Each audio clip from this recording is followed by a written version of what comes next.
Guys, and welcome back to my YouTube channel. In today's video, I'm going to be addressing a popular question, which is how do I get started with an online business when I have no skills? If you're new here, welcome. Hit the like button, subscribe, and hit the notification bell so that you get reminders every time a new video is out. So without further ado, let's get right into it. Right now, we're in the corona crisis period, which has swept the entire world, and a lot of people have been forced to leave their 9-to-5s and actually be quarantined at home.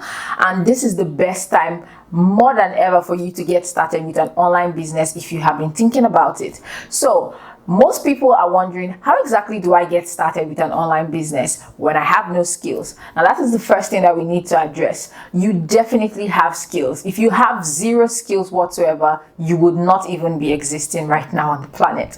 So let's get that out of the way. You definitely have skills, but you just need to find them. So in today's video, I'm going to give you 5 steps to help you figure out what exactly you should be doing to start your done-for-you service provider business. Now, the first thing that you need to do is to find your strengths. Every human being on the face of the planet has something that is their strength. Now, you may not recognize this as a strength because it comes to you naturally, and it is something that you've been probably doing for all of your life. But that, to someone who doesn't have that as a strength, might be something really huge. The beauty of the done-for-you service industry is that it is solely based on solving problems. I would even say that the entire sales and marketing industry is completely based on solving problems. The reason why you buy a camera is because you want to solve the problem of you recording a video or taking beautiful pictures. The reason why you buy a phone is because you have a problem where you want to reach out to people and you need a device to do that for you. So that is it. The entire world is based on solving problems in exchange for money. And that is the same idea that we bring into the done-for-you service business. What you need to do is figure out what are your strengths. When I was starting out the first time, I had no idea what services I was going to offer. Now, the first thing I did was ask myself, what exactly can I do? Now, something I know I can do very well is organize. I am a good problem solver, and I love to learn. So I took these 3 strengths together and started figuring out what exactly can I do using these strengths that people will be willing to pay me for. Brings me to the second point. How can you apply your strengths to solve a problem for someone? Now, if you are somebody who is good at organizing, there are lots of people who are looking for someone to organize their business, organize their finances, organize just something that is really messy in their lives. And since we're talking about an online business, it definitely isn't coming to their house to organize the messy room or the messy kitchen. So you have to think about it.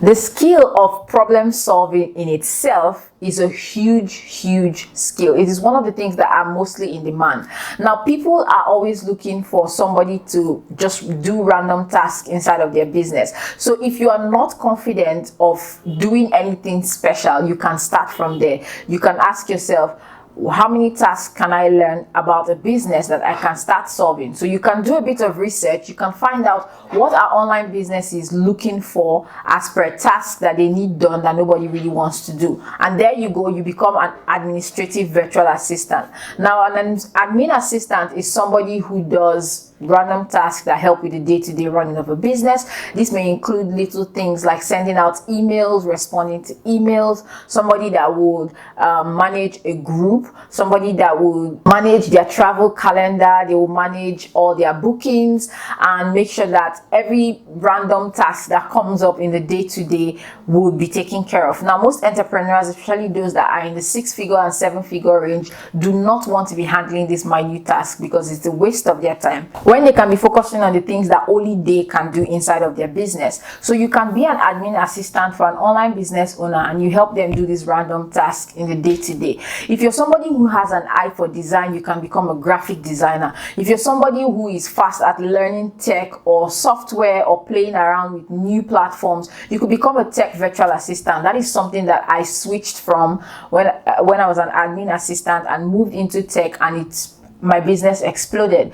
You can also go into social media. If you're somebody who likes interacting online, you know how to find content, you know how to communicate with people, you could be a community manager or you can be a social media manager. You could be the one posting the content, writing the captions and responding to the comments inside of the person's account to keep up their engagement and keep their community happy all the time. So there are lots of things that you could do that are your personal quirks that could be really useful to somebody who is in business. So now that you know what your strengths are and you know how to apply these strengths in your business, the next thing you want to ask yourself is who will need these services.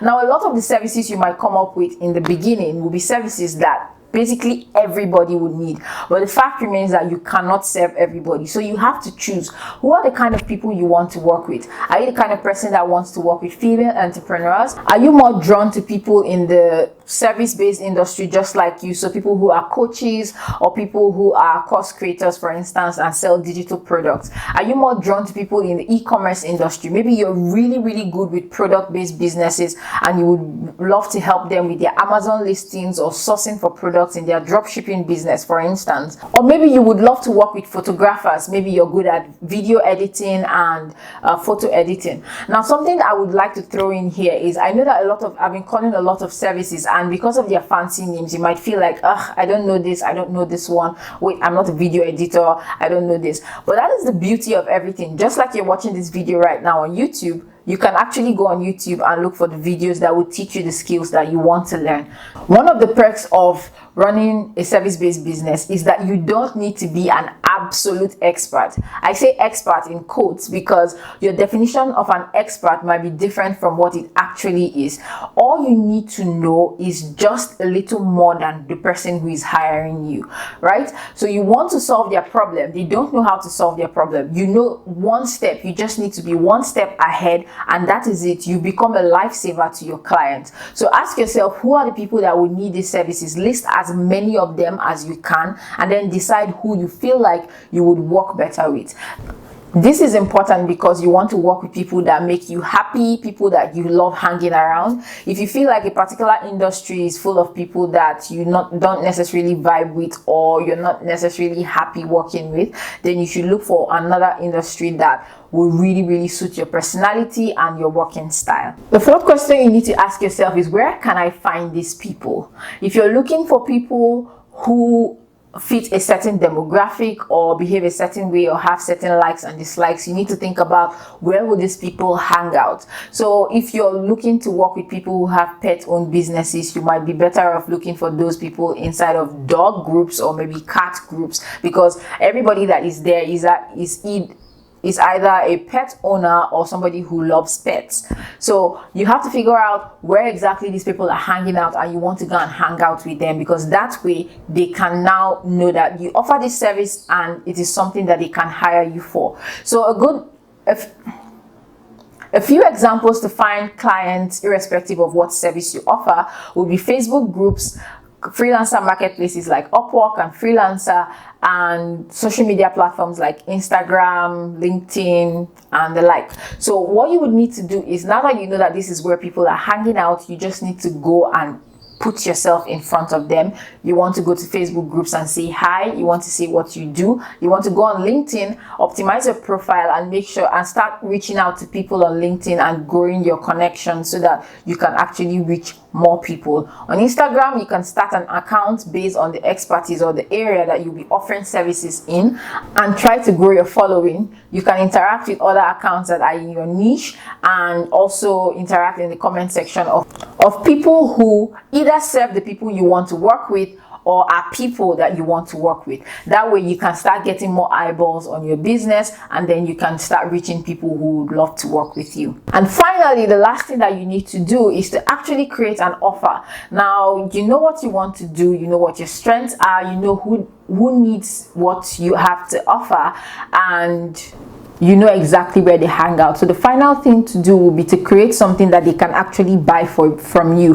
Now you can go around, say I'm a graphic designer or I'm an admin virtual assistant, but if people don't know how exactly you guys can start working together, they may never ever work with you. So you want to create an offer. If it's an hourly based package, if you would have normal packages where they are fixed, or if you have like a retainer based package where people can work with you, even if it's a one-off thing, then you can start offering those things to people.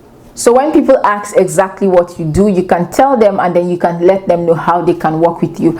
These are 5 really simple steps that you can start implementing today, and I want you to go over them and walk through each of them to find out what exactly you can start offering as a service today. If you would like a list of services that people